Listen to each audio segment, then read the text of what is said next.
The smell reached the intake desk before she did. Captain Robert Hayes had been a doctor for 20 years, a country physician in rural Pennsylvania before the war. He knew the smell of infection, knew the difference between clean wounds and dirty ones, between flesh that would heal and flesh that was already dying. This was different. This was rot. Deep, bacterial, unstoppable rot. The kind that announced itself 3 steps ahead, that made grown men turn their heads and cover their mouths. The kind that meant you were already too late. Hayes looked up from his paperwork, saw the Soviet guard first, standing 3 steps back from the intake line, breathing through his sleeve. Saw the group of 14 German prisoners shuffling forward in the April rain. 13 men, older, haggard, defeated. Their uniforms hung loose, their eyes were empty. And one girl, she was at the back of the line, moving slowly, dragging something behind her. Hayes set down his pen. The girl was on crutches, rough wooden ones, the kind you made yourself when there was nothing else. Her left leg hung useless, the trouser fabric stuck to something wet. She moved like someone who had learned to walk through pain. One crutch forward, swing the good leg, drag the bad one, repeat. The smell grew stronger with every step. Hayes stood, walked toward her. The Soviet guard stepped aside gratefully, glad to hand off the problem. The other prisoners moved past, processed by the intake clerk. Hayes barely noticed them. He stopped 2 feet from the girl. She looked up. 18 years old, maybe 19. Pale skin, dark circles under her eyes, cheekbones too sharp from hunger. Her hair was tied back in a braid that had come loose days ago. Her uniform, Auxiliary Corps, Communications Division, was stained with mud and God knows what else. But it was her eyes that stopped him. They were not the eyes of someone who had given up. They were the eyes of someone who knew that falling meant staying down forever, who had walked on a rotting leg for weeks because the alternative was death. Hayes had seen those eyes before, in soldiers who crawled back to the line with their guts hanging out, in pilots who landed burning planes because their crew was still inside, in men who chose to keep breathing when every logical part of them said stop. He had never seen them in an 18-year-old girl. "Sit," he said in broken German. "Bitte, sit." She did not move, just stared at him, waiting for permission to collapse. Hayes gestured to a wooden crate near the medical tent. She nodded once, limped over, lowered herself down with the careful control of someone who knew their body was one wrong move from betraying them. Hayes knelt, pulled out his field knife. The girl flinched but did not pull away. "I need to see," he said. "Your leg. Verstehen?" She nodded. He cut the fabric away, slowly. The cloth was stuck to the skin beneath with dried fluid and fresh seepage. When it came free, the smell hit him like a fist. Gas gangrene. He had seen it twice before. Once in North Africa, a soldier who stepped on a landmine. Once in France, a lieutenant who got shrapnel in the thigh and did not evacuate fast enough. Both times, the diagnosis came too late. Both times, the men died screaming. The girl's calf was mottled grey and black, swollen tight. The skin had a wet sheen to it, glistening under the overcast sky. There were patches where tissue had begun to liquefy, where the bacteria were eating through muscle and fascia, producing gas as they multiplied. Hayes pressed lightly near her ankle. Crackle. The sound of gas trapped under skin. The signature of clostridial infection. The bacteria that thrived in dead tissue. The bacteria that did not stop until you cut them out or died trying. The girl did not make a sound. Hayes looked up at her. "How long?" She blinked. processed the English, answered in German. 3 Wochen, vielleicht 4. 3 weeks, maybe 4. Treatment? She shook her head. Keine Medikamente, keine saubere Verbände. No medicine. No clean bandages. How far did you walk? She hesitated, then spoke slowly, choosing words he might understand. Eine Woche. Zu Fuß. After truck. Kaputt. 1 week. On foot. After the truck broke down. Hayes closed his eyes, breathed through his mouth. The infection should have killed her days ago. Septic shock. Organ failure. A ditch somewhere between the Elbe and this camp. But she was here. Conscious. Upright. He opened his eyes, looked at her face again. She was 18 years old. His daughter was 18 years old. Back home in Pennsylvania. Safe. Healthy. Probably complaining about rationing or her college entrance exams or boys who did not call when they said they would. This girl had walked for a week on a rotting leg because stopping meant death. Hayes made the decision in that moment, not because of orders, not because of protocol, not because she was a prisoner or an enemy or a child, because she was a person, and she was 18, and he was a doctor. I'm Captain Hayes, he said in English. I'm going to help you. She did not understand the words, but she understood the tone. She nodded. The medical tent was not designed for surgery. It was designed for triage, for stabilizing the dying long enough to evacuate them somewhere with actual equipment, with actual doctors who specialized in trauma, with blood supplies and surgical suites and anesthesiologists who knew what they were doing. Hayes had none of that. What he had was a folding table, 2 cots, a field surgery kit that was supposed to handle basic procedures like removing shrapnel or setting fractures, a bottle of ether that might last 90 minutes if he was conservative, and a corporal named James Walker who served as his medic, his nurse, and his assistant, depending on what the day required. Walker was 24, good hands, steady nerves. He had seen enough in the past year to know when something was serious. He took one look at the girl's leg and said, Jesus Christ. Gas gangrene, Hayes said. Advanced stage. How long does she have? 12 hours, maybe 24 if we're lucky. Walker looked at Hayes. We don't have the equipment for this. I know. We don't have blood for transfusion. I know. We don't even have a proper surgical suite. I know. Walker waited, then asked the question that mattered. Are we doing this anyway? Hayes did not answer immediately. He walked to the tent entrance, looked out at the processing center. At the 13 German prisoners being assigned to barracks, at the Soviet guards lighting cigarettes, at the American officers arguing over paperwork, at the girl sitting on the crate, waiting, not complaining, not begging, just waiting. Yes, Hayes said, we're doing this. The major's going to lose his mind. Probably. She's a POW, she's German, she's 18 years old, Hayes said, and if we don't amputate in the next 12 hours, she's dead. Walker nodded slowly. Okay, I'll prep the tent. Hayes turned. And Walker? Sir? Make sure we have enough ether. I don't want her waking up in the middle of this. Walker's face went pale, but he nodded. Major Douglas Grant was not a cruel man. He was a practical man, a logistics officer who had spent the war coordinating supply routes and refugee movements, who understood that resources were finite and decisions had consequences. He listened to Hayes's request without interrupting. Then he set down his coffee and said, No. She'll die, Hayes said. She's a prisoner of war. She gets standard care. Standard care is triage. This requires amputation. Grant leaned back in his chair.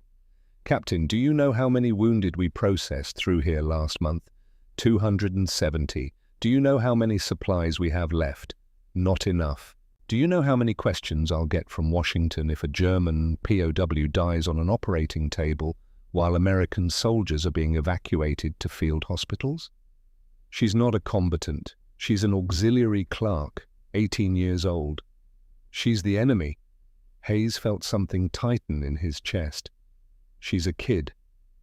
Grant's expression did not change. I understand your impulse, Captain, I do. But we have limited medical resources, limited personnel, limited time. We cannot afford to perform major surgery on a German prisoner when we have American soldiers who need care. There are no American soldiers here who need amputation. That's not the point. Then what is the point? Grant stood, walked to the window, looked out at the rain. The point, Captain, is that if she dies on your table, I will have to write a report, and that report will ask why we used valuable supplies and personnel on an enemy POW instead of evacuating her to a German facility, and I will not have a good answer. Hayes stared at him. So we let her die?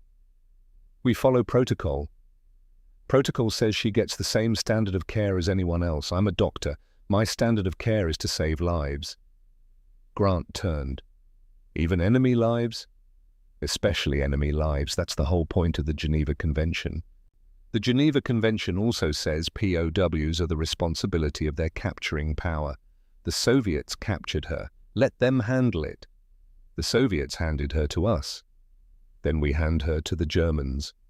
There are no functioning German medical facilities within 50 miles. She'll be dead before we find one. Grant rubbed his face, sighed. Captain Hayes, you're a good doctor. You've saved a lot of lives. But you need to understand something. This war is almost over. We're weeks away from total German surrender, maybe days. And when that happens, we're going to have tens of thousands of POWs to process.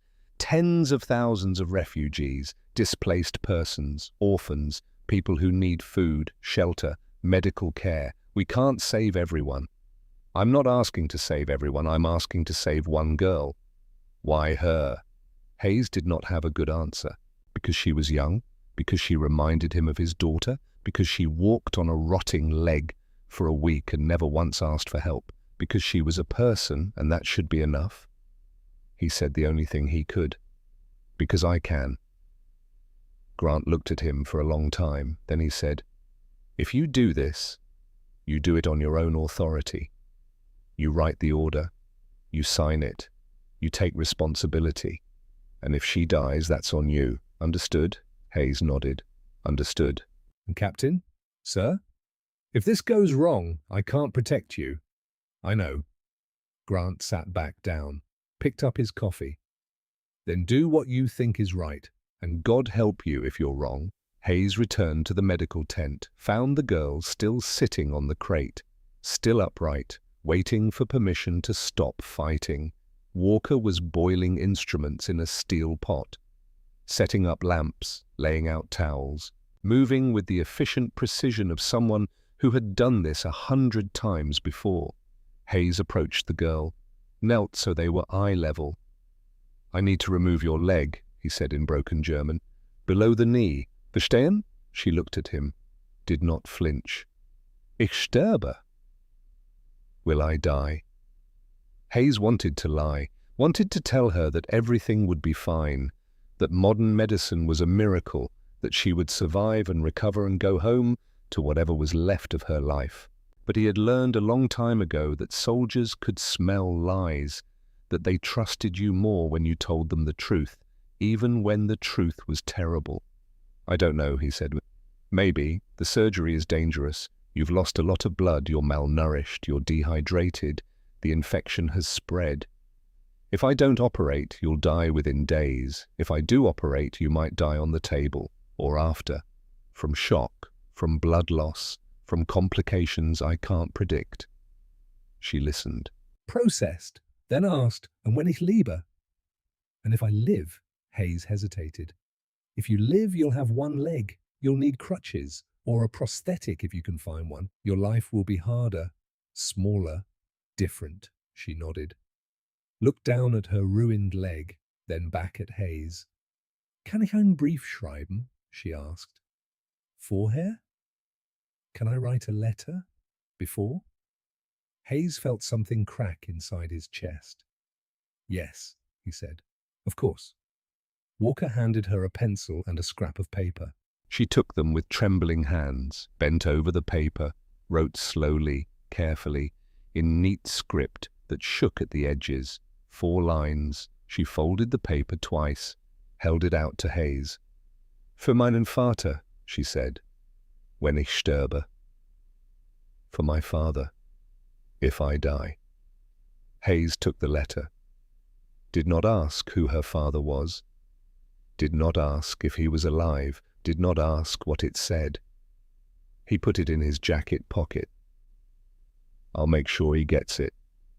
She nodded, then asked one more question. Wie ist Ihr Name? What is your name?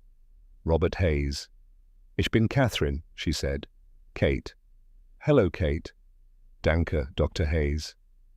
He did not know what to say, so he just nodded. Walker approached. We're ready, sir. Hayes stood, looked at his watch. 1400 hours, April 18th, 1945. Let's begin, he said. They carried Kate into the tent on a stretcher, transferred her to the table. Hayes strapped the ether mask over her nose and mouth, told her to breathe slowly, to count backward from 10. She made it to 7 before her eyes closed.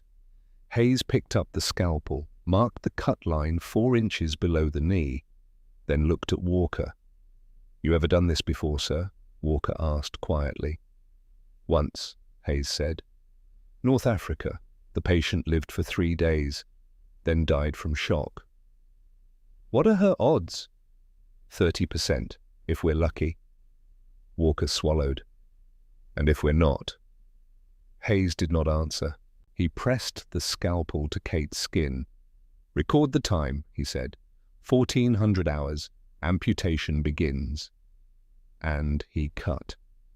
The smell that rose from the incision was worse than anything Hayes had encountered, worse than gangrene in isolation. This was tissue that had been dying for weeks. Muscle turned to grey paste. Blood vessels collapsed and clotted. Fascia dissolved into something that looked like rotten meat. Hayes worked methodically, cutting through layers, clamping blood vessels, tying off arteries, separating healthy tissue from dead. But the deeper he cut, the more he realized the infection had spread further than he thought. He was going to have to go higher, not 4 inches below the knee, 6, maybe 7. Removing not just the lower leg, but part of the calf muscle, because leaving any dead tissue behind meant the infection would restart within days. Walker, he said, I need to revise the cut line. Walker looked at the exposed tissue, saw what Hayes saw. Sir, that's going to remove a lot of muscle. If I don't remove it all, she dies anyway. She's already lost so much blood. I know. Hayes repositioned the scalpel, marked a new line, higher, more invasive. Then he cut again. The surgery took 1 hour and 45 minutes, 90 minutes of cutting, clamping, cauterizing, separating bone from soft tissue, using a surgical saw to cut through the tibia and fibula.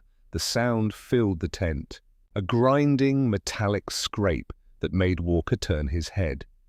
Hayes did not turn his head. He just kept cutting. When the bone was severed, he smoothed the edges with a rasp, folded the remaining muscle and skin over the stump, began suturing. He used heavy thread, tight stitches, because the wound would be under tension as it healed, and any gap would invite infection back in. The final stitch went in at 15:45 hours. Hayes stepped back, wiped his hands, checked Kate's pulse. It was there, faint, thready, but there. Keep her on her side, he told Walker. Monitor her breathing. Call me immediately if her color changes. Walker nodded. Yes, sir. Hayes walked outside, sat on an empty crate, stared at the rain. His hands were shaking. He had just cut off an 18-year-old girl's leg. An enemy POW, someone he met 3 hours ago, someone whose name he barely knew. He thought about his daughter, safe at home, whole, healthy. He thought about Kate's letter, folded in his pocket, written to a father who might already be dead. He thought about the choice he made to save one life when the world was full of death. He did not know if it was the right choice. He just knew it was the only choice he could live with. Inside the tent, Kate breathed. Unconscious, one-legged, alive. For now. 3 hours later, Kate opened her eyes. Hayes was sitting on a stool beside the cot. He had not meant to fall asleep.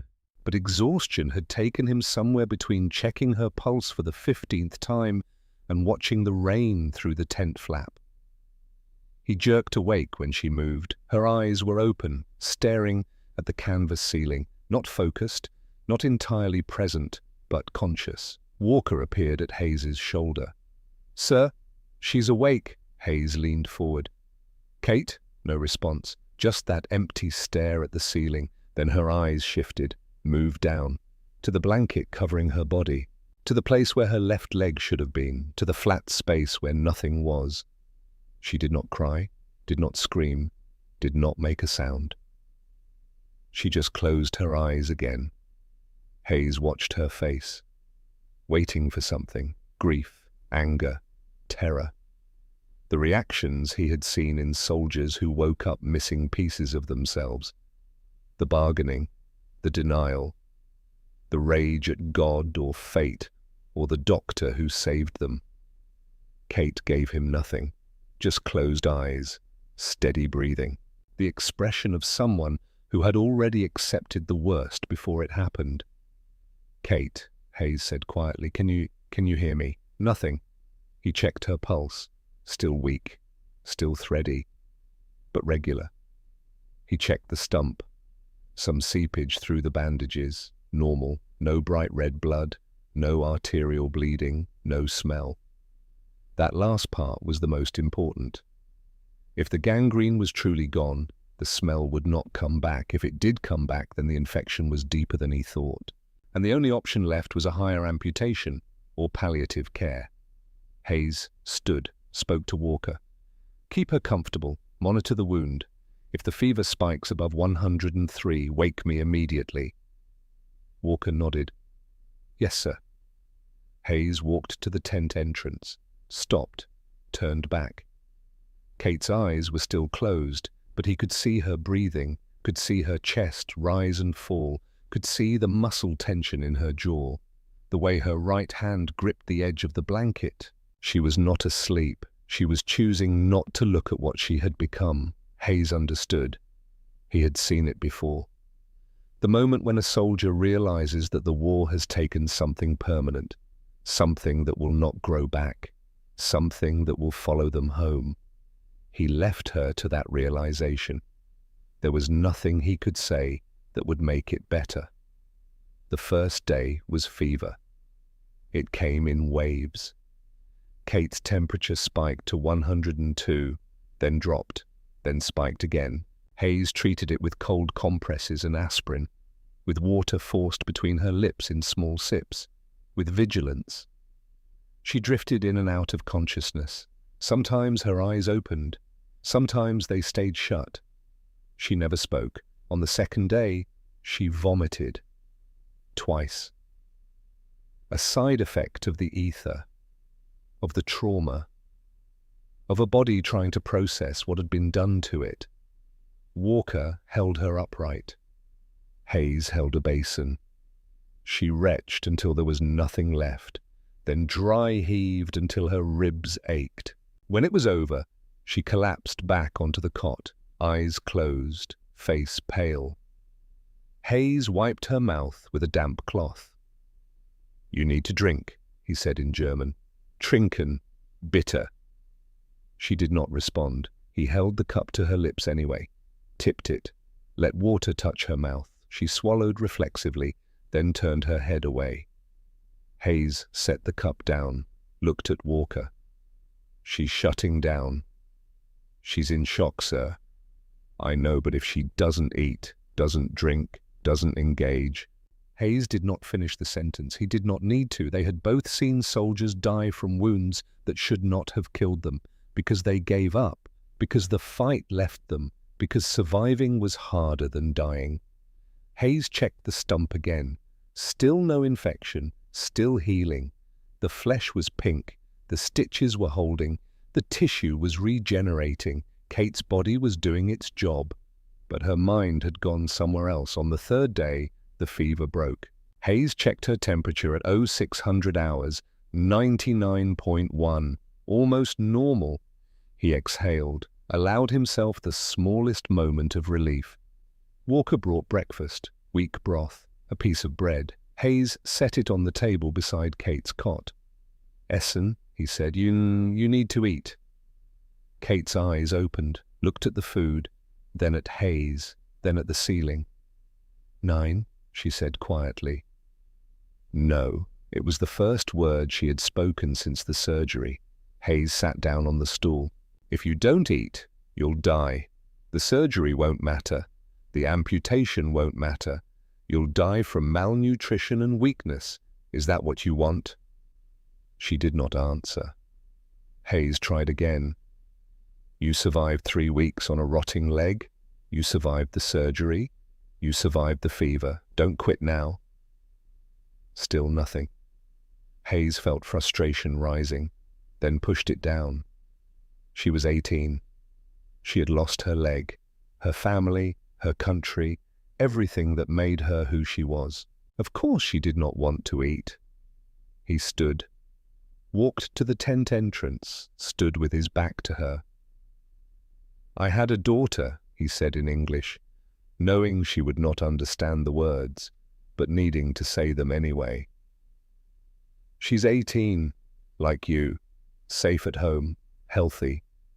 She's never known hunger, never known war, never walked on a rotting leg because stopping meant death."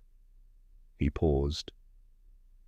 "I don't know why I saved you. Maybe because you reminded me of her. Maybe because you were too young to die. Maybe because I'm a doctor, and that's what I do." Another pause. "But I didn't cut off your leg just so you could die anyway. So eat the damn food, Kate, or don't. But if you're going to quit, at least have the decency to tell me so I can stop wasting my time." He walked out of the tent. Behind him, silence. Then the soft sound of someone picking up a spoon. On the 4th day, Kate spoke. Hayes was changing the bandages, unwrapping the old dressing, inspecting the stump. The wound was healing well, better than expected. The stitches were tight, the tissue was closing, no signs of necrosis, no smell. He was applying fresh gauze when Kate said, "Mein Bein, es ist wirklich weg, my leg." "It is really gone?" Hayes looked up, met her eyes. "Yes," she nodded slowly, processing. "Und die Infektion?" "And the infection?" "I think it's gone, but we won't know for certain for another week." She looked down at the stump, at the place where her left leg used to be. Hayes watched her face, waiting for the breakdown, the tears, the collapse. It did not come. Instead, she said quietly, "Danke." "Thank you." Hayes felt something twist in his chest. "You don't need to thank me. Sie haben mein Leben gerettet. You saved my life." Hayes finished wrapping the bandage, secured it.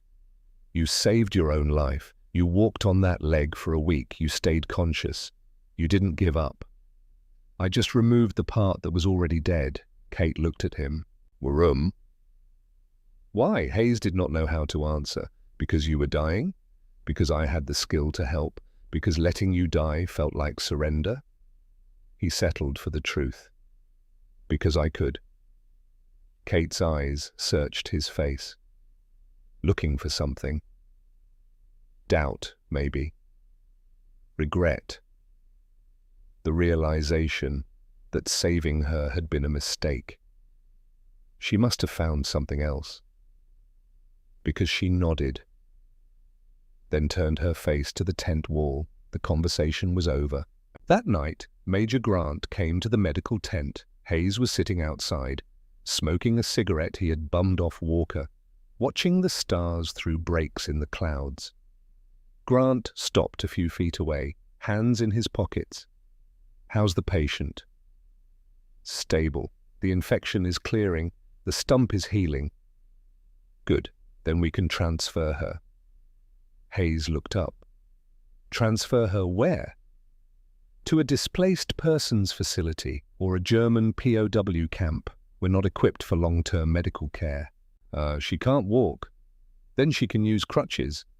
"She just had a major amputation 4 days ago. She's malnourished, dehydrated, weak. Moving her now would kill her." Grant sighed. "Captain, we've been through this. She's a prisoner of war. She's not our responsibility." "She became my responsibility when I cut off her leg." "That was your choice, not mine." Hayes stood, faced Grant directly. "You're right. It was my choice. And I'm telling you, as the physician responsible for her care, that moving her in her current condition would constitute negligence, possibly manslaughter." Grant's jaw tightened. "Are you threatening me, Captain?" "I'm informing you of medical reality. If you move her and she dies, I will report it, and you will answer for it." They stared at each other. 2 officers, 2 different kinds of duty. Grant spoke first. "How long does she need?" "Minimum 2 weeks, preferably a month." "We don't have a month." "Then find a facility that does, one with medical staff, with resources, with a plan for rehabilitation." "She's German. She's 18. She's the enemy." Hayes felt something snap inside him. "She's a person, and I just cut off her leg to save her life. That makes her my responsibility, not yours, mine. So unless you're ordering me to kill her, she stays here until I say she's stable enough to move." Grant's expression did not change, but something shifted behind his eyes. "You're putting a lot on the line for one girl." "I know. She's not going to thank you. Her country lost. Her family's probably dead. She has no home to go back to." "You gave her a life she doesn't want." "Maybe, but it's her life, not mine, not yours, and she gets to decide what to do with it." Grant looked past Hayes, at the medical tent, at the shadow of a girl lying on a cot inside. "Fine," he said. She can stay for now. "But Captain?" "Sir?" "If this comes back on me, I'll make sure it comes back on you twice as hard." "Understood." Grant walked away, hands still in his pockets, shoulders tense. Hayes sat back down, finished his cigarette, then went back inside the tent. Kate was awake, looking at the ceiling. "Did you understand any of that?" Hayes asked. She shook her head. "9. But I know you were fighting for me." Hayes did not confirm or deny. "You should sleep." "I cannot sleep." "Why not?" She hesitated, then said, "Because when I sleep, I dream I still have 2 legs, and when I wake up, I lose it again." Hayes had no response to that. He sat down on the stool. "Tell me about your family." Kate's eyes closed. "Warum?" "Because I want to know." She was quiet for a long time. Then she began to speak. Her father was a postal clerk. Her mother was a school teacher. They lived in Potsdam, a small apartment, not much, but enough. Her brother Heinrich was 2 years older. Drafted in 1942, sent to the Eastern Front, killed in action in 1943. They never got the body, just a letter from his commanding officer, brief, formal, apologetic. Her mother died the following winter. Pneumonia, no medicine, no hospital beds. Just a cough that turned into a rattle that turned into silence.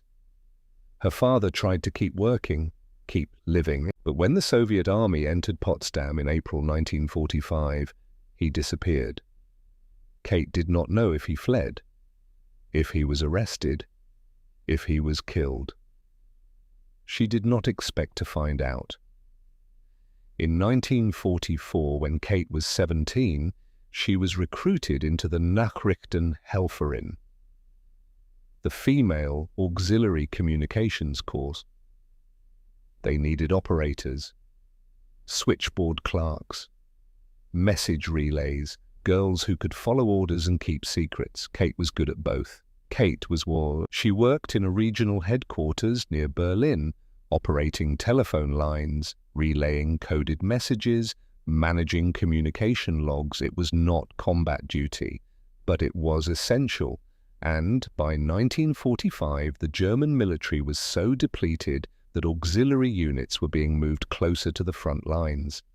In early April, her unit evacuated from Berlin, supposed to move west toward American lines. Surrender was safer with the Americans than with the Soviets, but the roads were chaos. Refugees, broken vehicles, no clear command. Somewhere during that retreat, Kate injured her leg.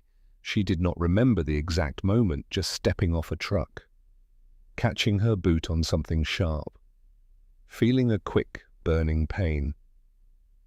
It did not seem serious. She wrapped it, kept walking, assumed it would heal.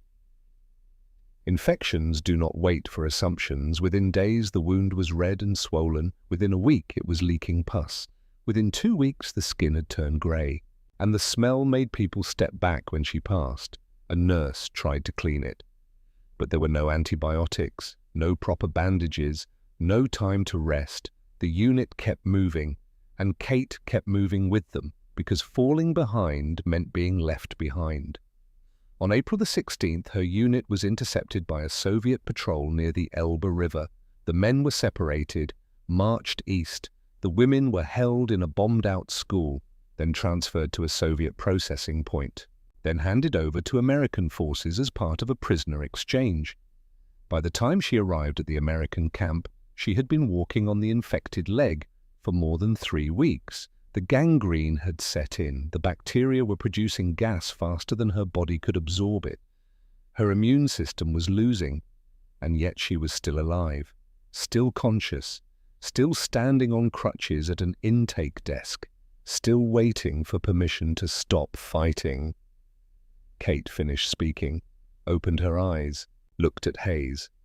"Now you know," she said. Hayes sat in silence, processing.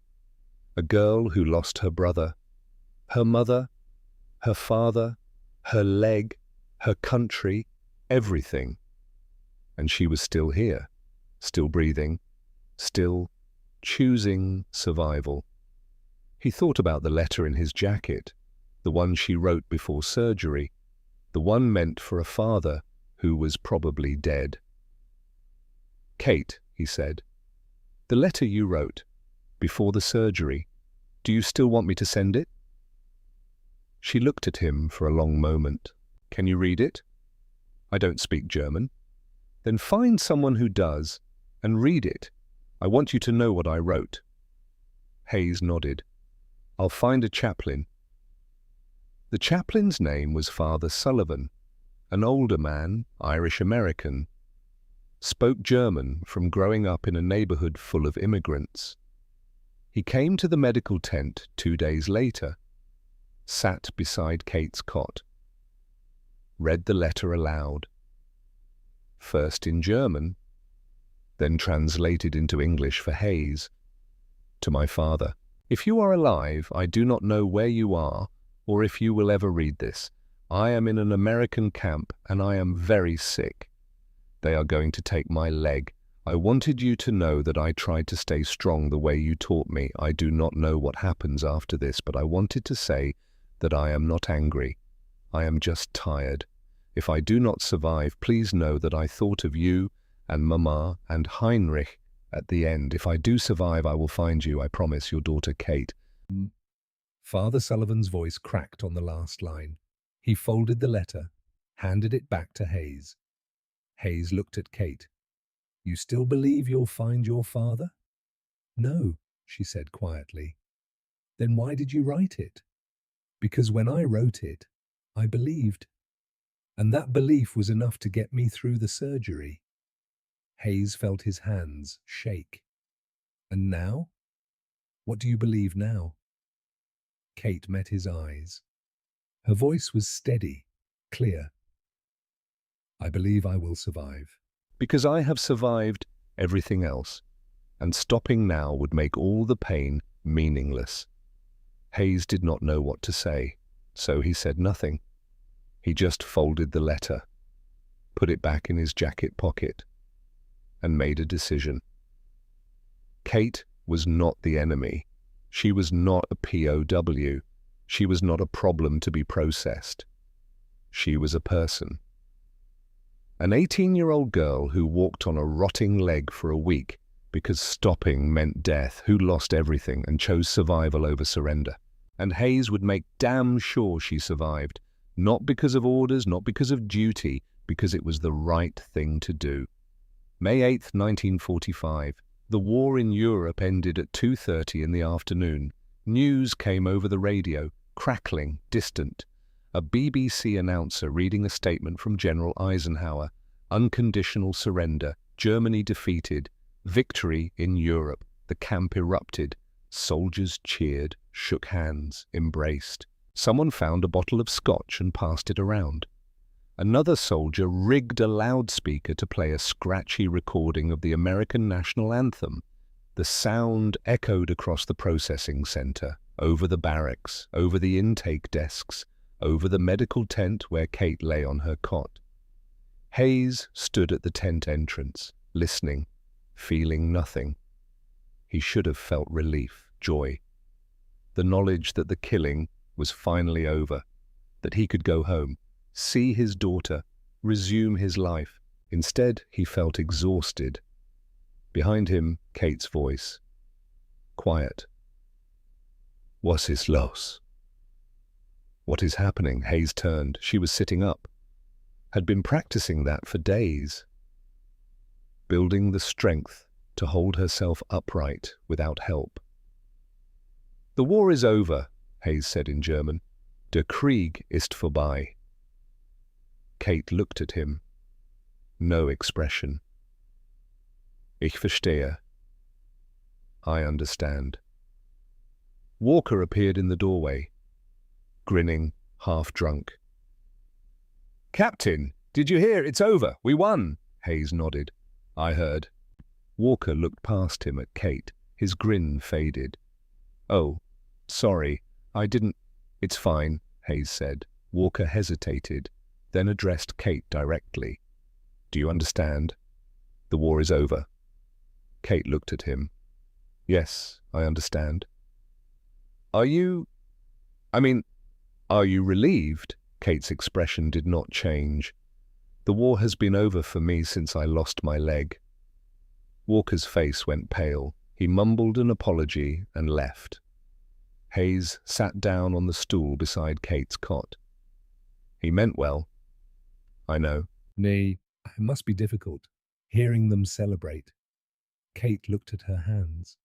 No, they should celebrate. They won. My country lost. That is how war works. You don't sound angry. I am not angry. I am just here, existing. That is enough. Hayes wanted to say something comforting, something about the future, about hope, about rebuilding. But he had learned that Kate did not want comfort. She wanted truth. So he said nothing. They sat in silence while the camp celebrated around them. The next morning, Hayes brought Kate a pair of crutches, rough wooden ones. Walker had carved them from scrap lumber, padded the tops with cloth. They were crude, uneven, but functional. Kate looked at them. For mich? For me? For you, Hayes said. It's time you learned to walk again. She reached out, touched the wood, tested the weight. I do not know if I can. You walked on a rotting leg for a week. You can learn to walk on crutches. Kate looked up at him. That was different. I had no choice. You have no choice now either. You can lie in this cot and wait for someone to decide your future, or you can stand up and take it back. She held his gaze, then nodded. Okay. Hayes helped her sit up, swing her leg over the side of the cot. She planted her right foot on the ground, gripped the crutches, took a breath, then stood. Her balance was terrible. She swayed, overcorrected, nearly fell. Hayes caught her elbow. Easy, small movements. Don't fight the crutches, let them support you. She tried again, stood, steadied, found her center of gravity, then took one step. The crutch slipped it. She stumbled, fell hard onto her right knee. Hayes moved to help her up. 9, she said sharply. I do it myself. She planted the crutches, pushed, dragged herself upright, breathing hard, face flushed, then took another step, and another. Hayes watched, said nothing, let her find her own rhythm. Let her. By the end of the hour, Kate had walked 10 feet. By the end of the week, she could cross the tent without stopping. By the end of May, she was walking outside, along the perimeter of the camp, slowly, carefully, but walking. Hayes watched from a distance, making notes in his journal. She is stronger than her body. I do not know if that will be enough. Mid-May, the camp began to empty. Most of the German POWs were transferred to larger facilities. Some were released under supervised parole. A few were held for interrogation. Kate was not transferred, not released, not interrogated. She was simply there, recovering, legally classified as a prisoner, practically invisible. Hayes asked the new commanding officer, Colonel William Pierce, what the plan was for her. Pierce looked at her file, frowned. We'll move her to a displaced persons camp once she's mobile enough to travel. When will that be? I don't know. A few weeks, maybe a month. And in the meantime, she recovers, follows camp rules, waits. Hayes felt frustration rising. She can't just wait indefinitely.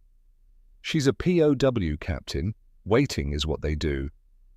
Hayes wanted to argue, but he had learned that arguing with superior officers rarely changed outcomes. So he walked back to the medical tent, found Kate sitting outside, folding bandages. You don't have to do that, he said. She looked up. I know, but if I do not do something, I will go insane. Hayes sat down beside her. They're going to transfer you soon to a displaced persons facility. Kate nodded. I know. How do you feel about that? She set down the bandage. I feel nothing.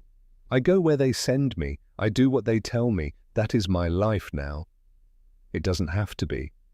What else can it be? I have no family, no home, no country, no leg. What future do I have? Hayes did not have an answer. Kate resumed folding bandages.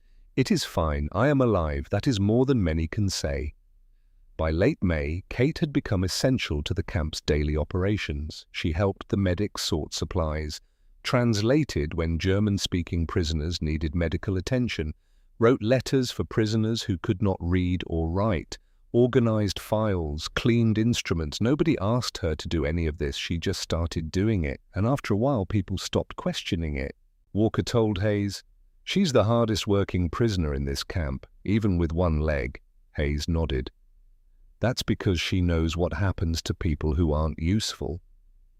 One afternoon, an older German POW, a former sergeant named Franz, approached Hayes, spoke in broken English.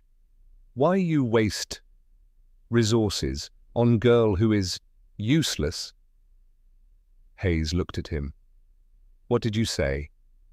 Franz gestured at Kate.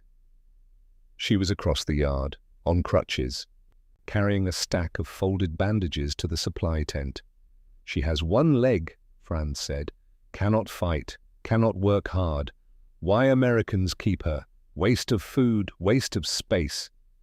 Hayes felt anger flash hot in his chest. He stood, stepped close to Franz, spoke quietly, coldly.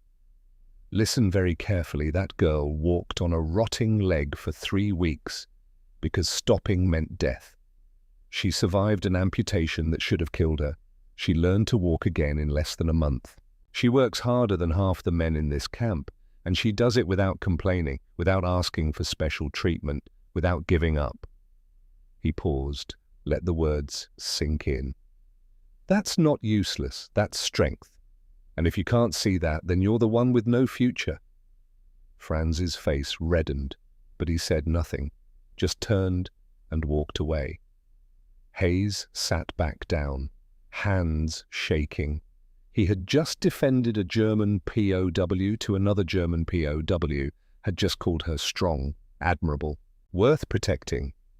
When had she stopped being the enemy? When had she become someone he cared about? He did not know, did not want to examine it too closely. He just knew that Kate deserved better than waiting in limbo for someone else to decide her fate. June became July. Kate had been in the camp for 3 months. Her stump had healed completely. She walked on crutches with confidence and speed, knew the names of every medic, every officer, half the remaining prisoners. She knew which officers would listen, which ones would not, how to stay visible enough to be valued, invisible enough to avoid trouble. She had learned to survive captivity by becoming indispensable. Hayes did not know if that was resilience or exhaustion. On July 20th, Colonel Pierce called Hayes to his office. The girl, Catherine Muller, she's being transferred in 2 weeks to a displaced persons camp near Frankfurt. Hayes nodded slowly. She's ready, physically. And psychologically? Hayes hesitated. I don't know. She doesn't talk about the future, just focuses on today. That's probably for the best. She'll have resources at the DP camp. Food, shelter, maybe job training. She'll be fine. Hayes wanted to believe that. I'll inform her. He found Kate in the medical tent, organizing supplies, moving efficiently on her crutches. She had become so skilled that sometimes Hayes forgot she was missing a leg until she stopped moving, and the absence became visible again. Kate, he said, I need to tell you something. She turned, waited. You're being transferred, in 2 weeks, to a displaced persons camp near Frankfurt. Kate's expression did not change. I understand. They'll have resources there, programs for rehabilitation, job training, a place to stay. Okay. Hayes searched her face. You don't seem surprised. I am not. I knew this would happen eventually. How do you feel about it? Kate set down the box she was holding. I feel grateful for what you did, for keeping me alive, for giving me time to heal. You don't need to thank me. Yes, I do. She looked at him directly. You saved my life when you did not have to, when it would have been easier to let me die. I will not forget that. Hayes felt something tighten in his throat. You kept yourself alive. I just removed the part that was already dead. Kate smiled faintly. You keep saying that, but we both know it is not true. The day before Kate's transfer, Hayes brought her the letter. He had carried it for 3 months. In his jacket pocket, then in his footlocker, then in a folder with her medical file. He had not opened it, had not sent it, had not asked if she wanted it back. Now he handed it to her. Do you still want this? Kate looked at the folded paper, worn, creased. The ink slightly faded. No, she said quietly. Do you want me to send it? No, because the person it was meant for is probably dead. Hayes nodded. Can I ask you something? Yes. Do you regret surviving? Kate was quiet for a long time. Then she said, When I first woke up without my leg, I thought maybe it would have been better to die, to not face this, to not be broken. She paused. But then I realized dying would have been easy. Surviving is hard. and I am tired of letting this war take things from me, so no. I do not regret surviving, even like this. Hayes felt his eyes burn. What will you do after you leave here? I will walk, I will work, I will live. Because that is what survivors do. And if you find your father? I will not find my father. But if he is alive somewhere, I hope he knows I kept my promise. I survived. Hayes stood, extended his hand. Good luck, Kate. She shook it. Thank you, Dr. Hayes, for everything. The next morning, Kate left. Hayes stood in the yard, watched her climb into the back of a transport truck, watched her settle onto a bench, grip her crutches. She looked back once, met his eyes, nodded. Then the truck pulled away. Hayes stood there long after it disappeared, wondering if he would ever know what happened to her, if she would survive the DP camp, if she would find work, if she would build a life. He walked back to his tent, sat at his desk, opened his journal, wrote one line. I saved her because it was my duty. She survived because she chose life over surrender. I hope that is enough. August 1945. Kate arrived at the displaced persons camp near Frankfurt. The records show she stayed there until early 1946, then was moved to a rehabilitation facility run by the United Nations Relief and Rehabilitation Administration. March 1946.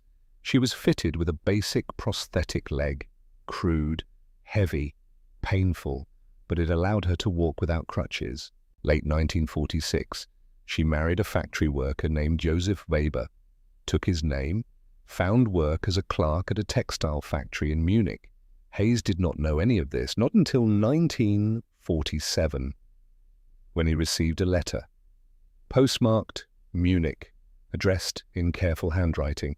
He opened it, read, Dear Dr. Hayes, I am in Munich. I have a